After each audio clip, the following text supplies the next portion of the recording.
요한복음 14장 1절에서 7절 본문으로 나는 길이다라는 제목과 함께 은혜 말씀 나누도록 하겠습니다. 여러분 이제 중간고사 다 끝났죠? 네. 끝나서 이제 시원하죠 이제. 예, 뭐 당분간은 좀 이제 노는 일밖에 없죠. 여러분 혹시 시험 끝나면 뭐 하고 놀아요? 또? 게임? 공부합니다. 엥? 다시 공부한다. 이런 학생이 혹시 있어요? 네, 없죠? 네, 시험 끝나는 날에도 한 일주일 정도 놀아야죠, 그죠? 네. 그렇습니다. 일주일 정도는 꼭 마음껏 노는 우리 학생들 되길 바랍니다. 자, 오늘 본문 말씀은 예수님이 잠시 제자들을 떠난다고 이야기를 합니다. 그리고 이제 제자들은 예수님이 떠난다는 이야기를 듣고 굉장한 근심과 걱정에 빠지게 됩니다. 사실 모든 것을 버려두고 예수님을 따랐던 사람들이 바로 제자들이었습니다. 그런데 이 스승이 갑자기 어디론가 떠난다고 하니까 사실은 이제 난 그동안 정말 이분을 따르기 위해서 내 모든 것을 다 바쳐서 일했는데 갑자기 떠난다고 하니까 너무 허탈한 거예요. 네, 그래서 미래에 대한 불안과 걱정, 근심, 염려를 하고 있으니까 그런 제자들을 향해서 예수님께서 이야기하는 장면이 바로 오늘 본문 말씀입니다. 그래서 1절에 보면 너희는 마음에 근심하지 말라라고 이렇게 이야기합니다. 근심하지 말라는 이야기는 인격의 중심인 마음이 무너져 내리지 않게 마음을 붙잡으라는 그런 의미를 담고 있습니다.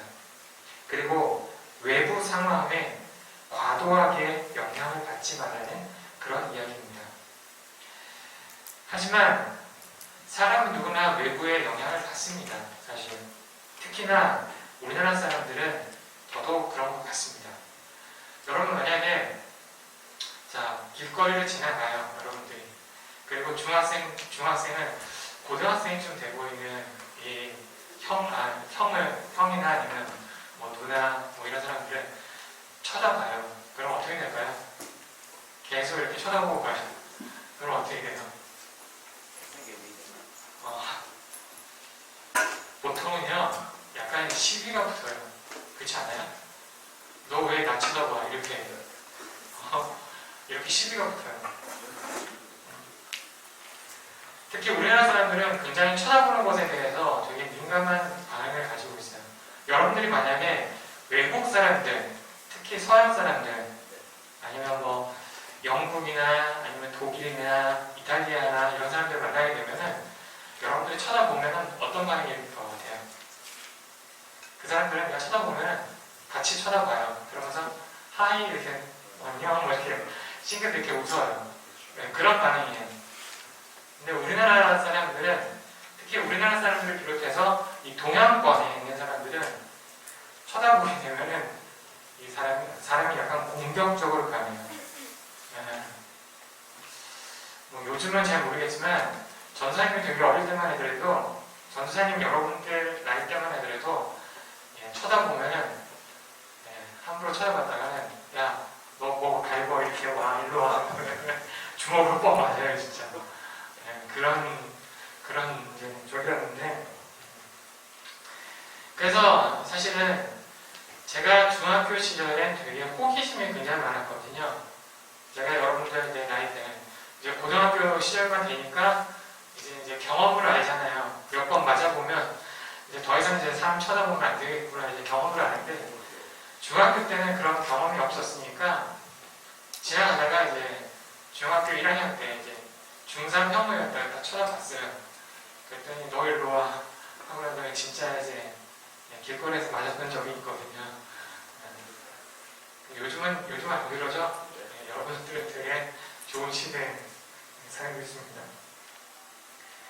자, 오늘만 봐도 사실은 여러분들 날씨가 너무 추워졌죠. 그러면 외부의 영향을 우리가 많이 받아요, 사실은. 그래서 여러분들의 옷차림새가 지난 주말에 되게 얇은 옷차림이었는데 어느 순간 보니까 여러분들이 다 지금 옷차림 두껍게 입고 그렇게 하는데요. 이렇게 사람들은 누구나 다 외부의 영향을 받게 됩니다. 마음에 근심하지 말라는 것은 사람이 비록 외부의 영향을 많이 받는 존재이지만 그럼에도 불구하고 완전히 무너지지 말라는 겁니다. 날씨가 춥다고 해서 우리 인생이 막 절망의 바다에 빠져서 더 이상 우리가 살아갈 힘조차 없습니까? 네, 그렇지 않습니다. 그거 마찬가지로 예수님께서는 제자들의 그러한 마음을 아시고 우선 근심하지 말라는 그런 위로의 말씀을 전해주는 것입니다. 제자들의 근심과 불안과 걱정에 휩싸인 결정적인 이유는 과연 무엇일까요? 그건 바로 예수님이 떠나간다는 그 자체거든요. 물론 이 떠남의 의미는 사실 죽음입니다. 예수님께서 제자들 떠난다고 얘기했을 때는 이미 예수님께서 나는 이제 더 이상 이 세상에서 존재할 수 없는 그런 죽음의 의미를 갖고 있지만 제자들은 사실 이 정확한 의미를 알지 못했습니다. 그래서 13장 37절에 보면 베드로가 이르되 주여 내가 지금은 어찌하여 따라갈 수 없나이까? 라고 이렇게 묻는 장면이 나옵니다. 제자들 입장에서는 예수님이 멀리 떠난다는 것이 섭섭함으로 다가올 수도 있습니다. 자신이 가지고 있던 것을 모든 것을 다 버려두고 예수님을 따랐습니다. 그래서 예수님이 가신 곳이면 어디든지 제자들은 따라갔습니다. 그런데 예수님이 막상 이제 떠난다니까 제자들 입장에서는 앞으로 어떻게 해야 할지 막막한 그런 상태였습니다.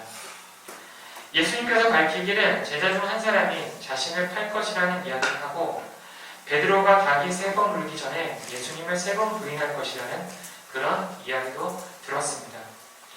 그러니 제자들은 현재 극심한 혼란 중에 빠져 있습니다. 이런 상황에서 예수님은 제자들을 안심시키기 위해 이런 이야기를 합니다. 14장 1절 후반부에 보면 하나님을 믿으니 또 나를 믿으라 라고 이야기합니다.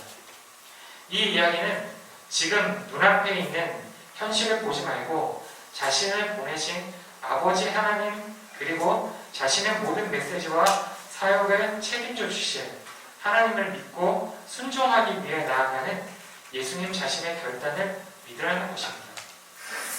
그 다음에 예수님이 제자들의 위로가 될 수 있는 말씀을 하십니다. 2절과 3절을 보면 내 아버지 집에 거할 곳이 많도다. 그렇지 않으면 너희를 위하여 거처를 예비하러 가노니 가서 너희를 위하여 거처를 예비하면 내가 다시 와서 너희를 내게로 영접하여 나 있는 곳에 너희도 있게 하리라 라고 이렇게 이야기합니다. 예수님도 이 땅에서는 예루살렘 성전에 거할 곳을 얻지 못하고 머리 둘 곳이 없는 그런 고독한 처지였습니다. 마찬가지로 제자들도 이런 궁색한 처지에 있습니다. 그런데 아버지 집이 있다고 얘기하면서 제자들이 장차 거처할 곳을 미리 마련하기 위해 아버지께로 간다는 사실을 강조하고 있습니다. 하나님 아버지의 집에 거처를 갖는 것은 하나님 아버지와 함께 다스리는 일에 참여할 영광과 책임을 의미합니다. 그리고 예수님은 자신이 어디로 가는지 그 길을 제자들도 알고 있다고 이야기하니까 도마가 이렇게 대답합니다. 5절을 보면요. 도마가 이르되 주여 주께서 어디로 가시는지 우리가 알지 못하거늘 그 길을 어찌 알겠사옵나이까? 라고 이렇게 이야기합니다.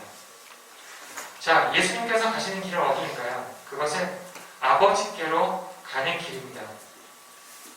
그건 결국은 육신적으로는 죽음을 맞이하러 가는 길입니다. 제자들은 사실 이런 사실을 알지 못했습니다. 그렇기 때문에 도마가 주님이 어디로 가는지 알지 못한다고 이렇게 이야기합니다. 이것은 도마를 비롯해서 모든 제자들이 같은 마음입니다. 그리고 유명한 말씀, 사실 내가 곧 길이요 진리요 생명이니 나로 말미암지 않고는 아버지께로 올 자가 없느니라 라고 이렇게 예수님께서 말씀하셨습니다. 예수님은 자신을 길과 진리, 생명이라고 선포하시며 하나님께 나아갈 유일한 길임을 이렇게 이야기합니다. 이 말씀은 예수님의 자신이 곧 하나님이라는 그런 의미이기도 합니다. 두려움과 근심이 가득한 제자들을 향해서 근심하지 말고 나를 믿으라고 하신 말씀은 정말 참으로 놀라운 그런 말씀입니다. 우리도 마찬가지입니다. 여러분, 중간고사가 끝났다고 해서 여러분들의 근심과 걱정과 불안이 끝났나요? 아니에요. 여러분들 이제 며칠 동안은 중간고사 끝났으니까 이제 기쁘게 즐겁게 며칠 동안은 보내겠지만 이제 또 앞으로 또 기말고사라는 게 또 다가오거든요. 그죠?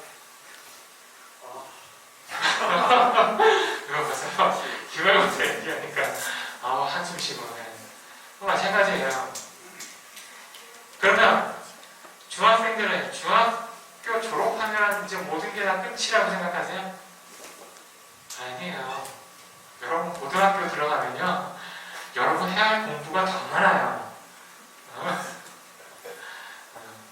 전사님 벌써부터 여러분들을 좌절시키나요? 여러분 고등학교 1학년, 2학년, 여러분 고등학교 1, 2학년만 지나가면 여러분들 행복할 것 같아요. 여러분 고3 되나요? 고3 되면은 여러분들 지옥입니다. 자, 고3 이제 여러분들은 이제 고3이니까 이제 얼마 안 남았어. 그래 이제 정시 수시도 다 지원했겠다. 이제 정시 이제 시험만 보면 고3 끝. 졸업하면 너무 좋을 것 같죠. 물론 이제 시험 끝나고 당분간 되게 좋아요. 그때 그 자유를 정말로 마음껏 누리세요. 그때 그 시간이 정말 되돌아오지 않는 여러분들만의 자유의 그 시간이 분명히 주어질 겁니다. 그런데 고등학교 졸업하면 끝이 아니라 또 대학이라는 곳에 들어가게 됩니다. 그러면 대학이라는 곳에 들어가면 정말 여러분들의 완벽한 자유로운 삶이 기다리고 있나요? 물론 대학 시절엔 물론 자유롭게 여러분들의 삶을 누릴 수 있습니다. 그렇죠? 그러나 이제 또 대학교 졸업할 때쯤이면 여러분들 또 취직 걱정을 또 해야 됩니다. 그러니까 마찬가지예요. 여러분들의 불안, 걱정 이런 것들이 사실은 살아가면서 끝없이 해야 하는 거예요.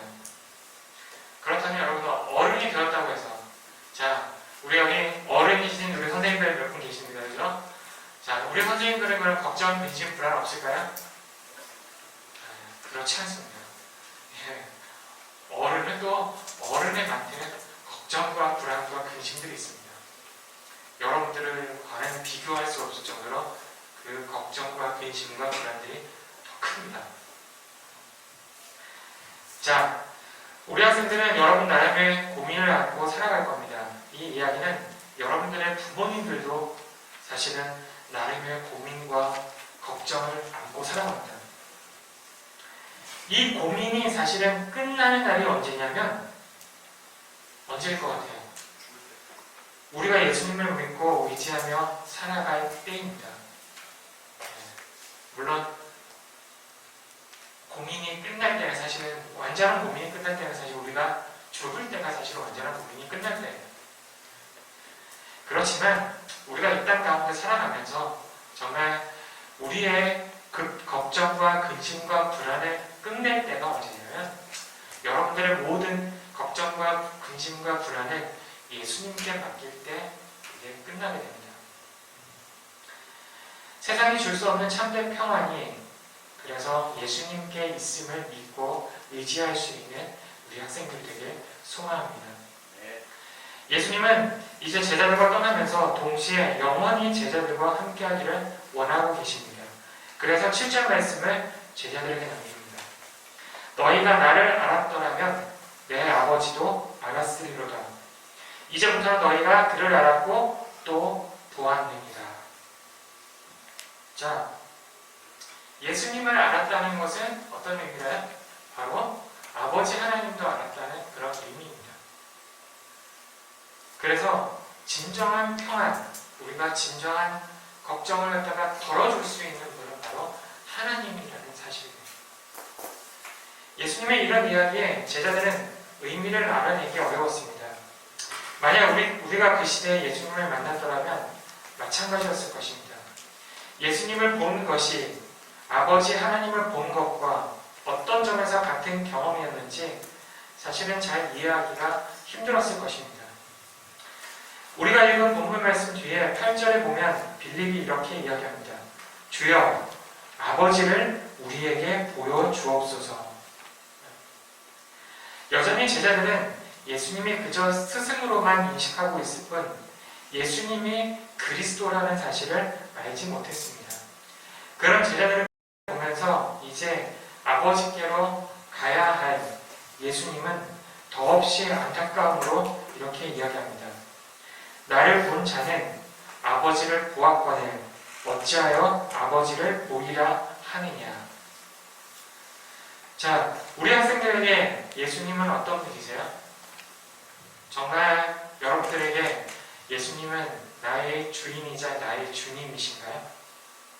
아니면 그저 교회에 와서 그냥 한 번씩 들어보는 그런 사람인가요? 정말 우리 학생들에게 저는 간절히 바라는 정말 여러분들의 한 사람 한 사람이 정말 예수님을 나의 구주, 그리고 예수님을 나의 주인, 그리고 예수님을 나의 주님으로 모셔드리기를 바랍니다. 그래서 세상이 줄 수 없는 정말 참된 평안과 안식이 그분에게 있음을 믿고 바랄 수 있는 우리 학생들이 되길 바랍니다. 예수님은 그를 믿고 섬기는 자들을 하늘나라로 인도하시는 그런 길이십니다. 예수님은 그를 믿는 자의 삶을 변화시키는 길입니다. 예수님은 세상이 줄 수 없는 평안으로 지키시는 길입니다. 예수님은 분주하고 바쁜 세상에서 참 안식을 줄 수 있는 길입니다. 예수님은 행복의 자리로 인도하시는 길입니다. 정말 우리 학생들은 이런 예수님을 마음에 모셔서 나의 구주 되심을 고백할 수 있기를 바랍니다. 그래서 예수님이 따라가신 그 길을 묵묵히 걸어가며 정말 여러분들 나름대로의 고민, 성적 고민, 아니면 때로는 이성 고민, 아니면 친구 관계 고민, 아니면 돈 고민 이런 것도 해요? 용돈 고민 이런 것도 하나요? 아무튼 여러분들 나름대로의 고민을 모두 다 예수님께 아래서 예수님만을 바라볼 수 있는 우리 학생들을 되길 소망합니다. 함께 기도하시겠습니다.